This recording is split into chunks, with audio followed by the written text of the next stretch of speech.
Hello guys, again this is Bong at nandito po tayo ngayon sa website ng Atlantic Global Asset Management, in short po AGAM. Okay? Pag-uusapan po natin ngayon kung ano po ang gagawin natin after po mapasign up natin yung ating mga prospects. Okay? Okay, so ito yung atlanticgam.es, yung ating pong official website, So, click mo lang yung personal office. Okay, personal office. Then, login click mo yung login kasi member na tayo, di ba? Nag-sign up na siya. Click mo yung login. Okay, automatic kasi ito naka-ano sa amin eh. Okay? Makaagad eh, no? Dahil lang ha.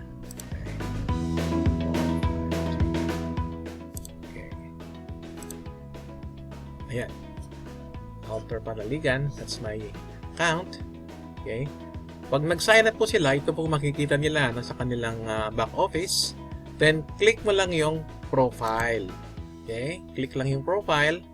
And then, unang-una po, tatlong bagay lang po, tatlong bagay po ang pinaka-importante dito as soon as naka-sign up na yung ating prospect. Okay. Tatlong bagay lang. Number 1 po, kailangan lagyan ng nickname. Okay? Sa akin po, bong.panaligan. Okay? Importante yan yung nickname natin, guys. Okay? Kung ano yung nickname nyo, lagyan nyo ng apelido. Okay? Sa akin, bong.panaligan. Okay? Later na po yan. Kahit mamaya, later na lang yung mga address na yan, o yung mga passport number na yan. Okay? Kahit later na lang yan. Tatlong bagay lang po muna para po ma-verify ka agad ating account.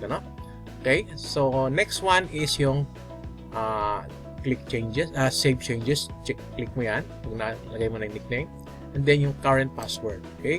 Kasi po, nag-email sa iyo or nag-send sa iyo ng text ang ating AGAM kung ano yung password ninyo, Okay? So, password. Kaya natin dyan. Okay. Tapos, new password, lagay natin dyan, dalawa pa yan para confirmation. Then, change password, click mo ulit yan. So, that's the second thing, Pangatlo po, i-click mo dito kasi sa akin kasi verified na to, kaya green na yan. Pagkabago pa lang, red yan.